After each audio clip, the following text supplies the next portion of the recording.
Cordial saludo.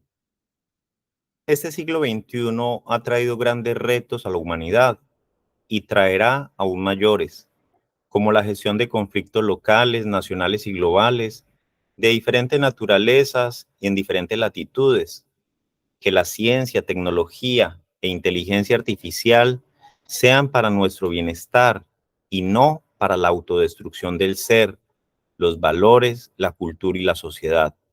Retos como el convivir con el peligro inminente de lo que está fuera de nuestro control, como los fenómenos naturales, virus, pandemias, enfermedades, el incremento de las enfermedades mentales, la infelicidad, depresión, pensamientos suicidas, alcoholismo, drogadicción, adicciones, consumismo, vanidades, materialismo.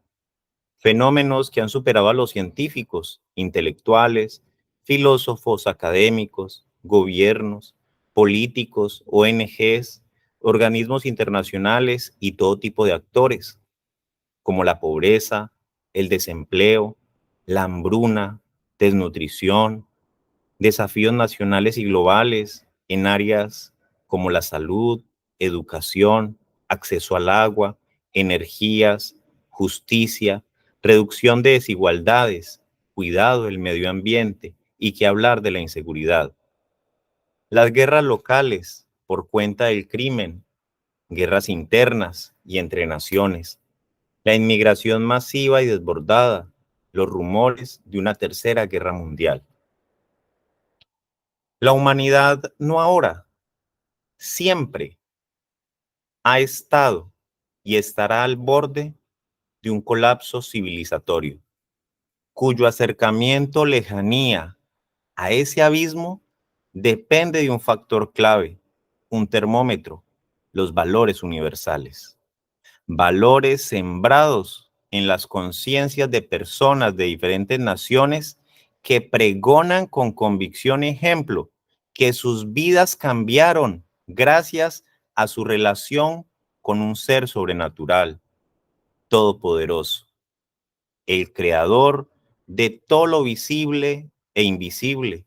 Y ese ser supremo, anhelado por muchos, reconocido por algunos, ignorado y negado por otros, cuya negación no inmuta su existencia y poderío, es la esperanza de las naciones, de la humanidad. Nosotros, quienes nos hemos acercado a nuestro modo y posibilidad a ese ser supremo por medio de una religión, confesión o creencia, tenemos el compromiso de dar testimonio y buen ejemplo, aunque también, y no menos importante, aprovechar las oportunidades con nuestro círculo cercano para hablarles con felicidad y convicción de nuestra experiencia transformadora. No tenemos que ocultarnos, ni camuflarnos, ni andar clandestinos, temerosos y pusilánimes. Nuestra falta de convicción, disfrazada de prudencia extrema, puede retardar más de lo debido nuestro aporte a las sociedades. Con pleno convencimiento, reitero, cuando tengamos la oportunidad, hablemos de nuestra fe a nuestro círculo cercano, con respeto. No se trata de obligar ni debatir, es solo testificar y ellos sacarán sus conclusiones. ¿Y qué oportunidad más propicia que los padecimientos sobre aquellas situaciones tristes que ya hemos enumerado? Momentos de angustia y tribulación, donde aún los incrédulos ven todo sombrío y sin esperanza. No nos debe avergonzar hablarles de nuestra fe y recomendar con toda seguridad que clamen al Creador y Todopoderoso, que doblen rodillas, cierren sus ojos al invisible y pongan todo en sus manos, con humildad y sinceridad. Que esperen confiados. Él tiene el poder para intervenir con su mano donde el hombre ve todo perdido, según su plan y voluntad.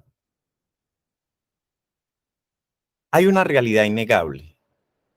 Todos los conflictos y problemas locales, regionales nacionales, continentales y globales, nacen en un lugar, el corazón del ser humano.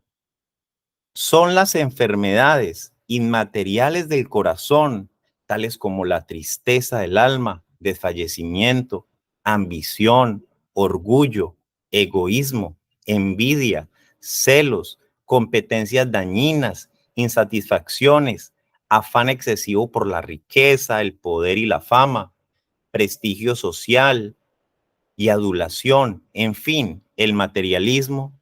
Son esas las causas primarias que hacen las veces de catalizador de los conflictos que van escalando, personales, luego conflictos familiares, locales, nacionales y globales. Las instituciones humanas son dirigidas por hombres, y este hombre es la unidad básica y esencial en la que se enfoca la religión.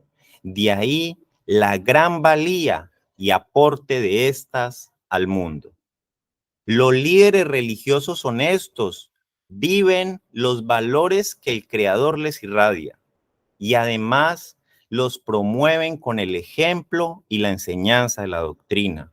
Valores que cuando llegan a los corazones y dan fruto, ya son y serán el antídoto insuperable contra tantos males que aquejan a la humanidad.